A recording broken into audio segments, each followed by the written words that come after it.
Good day, I'm Stephen McHugh and this is your JIS News for Thursday, December 22.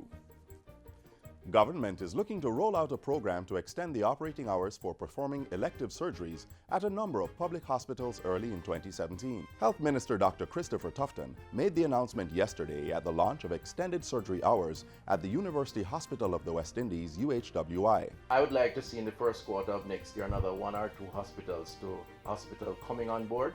We're going to work with the ones that are most ready, and the CMO is charged to try and get that up.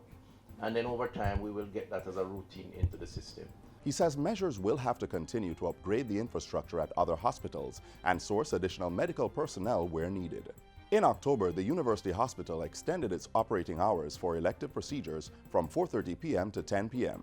To reduce the backlog of more than 2,000 persons waiting more than 2 years for elective surgery, the UHWI will now be offering the extended services to patients from other public hospitals.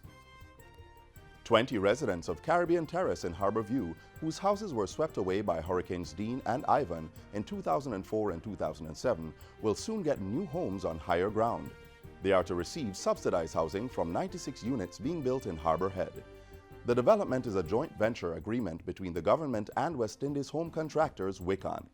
We recognize, of course, from a government point of view, I want to emphasize, do not have the resource to meet housing demand. As such, one of the strategies of this administration will be to utilize an expansive private-public partnership for housing solution.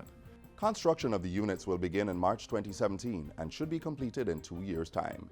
It includes 40 one-bedroom and 42 bedroom units plus 16 townhouse units. Commerce Minister Karl Samuda has mandated the Trade Facilitation Task Force to explore strategies that will enable the country to become more competitive within the Caribbean region and globally.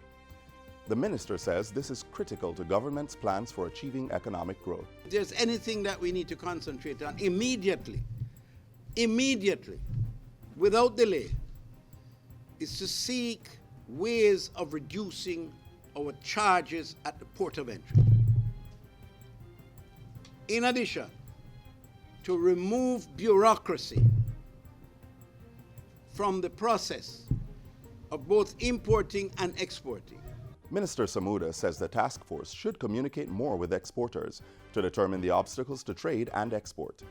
Those discussions should inform mechanisms to make the process easier. It will also assist us to determine a strategy that will define the areas where we place our main focus. The Trade Facilitation Task Force was established in February 2015 under the ministry's National Competitiveness Council to improve the business environment in order to boost trade. Transport Minister Mike Henry has instructed the Transport Authority to grant operators of JUTC sub-franchises in Spanish Town permission to utilize the terminal facilities at King Street with immediate effect. The JUTC sub-franchisees must have their road licenses reprinted to reflect the changes in the terminal point. Meanwhile, route taxi operators to Sligoville, Waterloo, Tredegar Park, Thompson Pen, Trial Heights, and Mount View will also continue to terminate at the King Street taxi stand. And route taxi operators from the Eltham and Gordon Pen routes will continue to terminate at the Spanish Town Municipal Bus Terminus on Burke Road. The directive comes after operators requested the Transport Minister's intervention last week in a dispute over the use of terminal facility. To facilitate the move, the King Street Terminus opening hours will be extended to operate from 6 a.m. to 10 p.m. daily. Security will be provided during the opening hours, and the St. Catherine Municipal Corporation has committed to addressing the lighting problem at the facility. Operators are warned that failure to adhere to these agreed terminal points will result in prosecution. Meanwhile, Minister Henry is urging illegal transport operators to take full advantage of the offer to apply for 5,719 new road licenses. The deadline to submit applications has been extended from December 16, 2016 to January 13, 2017. And finally, the National Solid Waste Management Authority, NSWMA, has rolled out a plan to ensure timely and full garbage collection during the festive season. The plan, which came into operation on December 20, extends until January 2. It includes contracting an additional 20 garbage collection units and implementing night collections in town and city centers.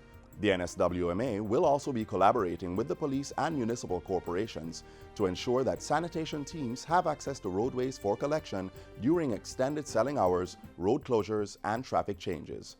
Meanwhile, the authority is urging the public to support the process by ensuring that items for collection are properly packaged, parceled, and containerized.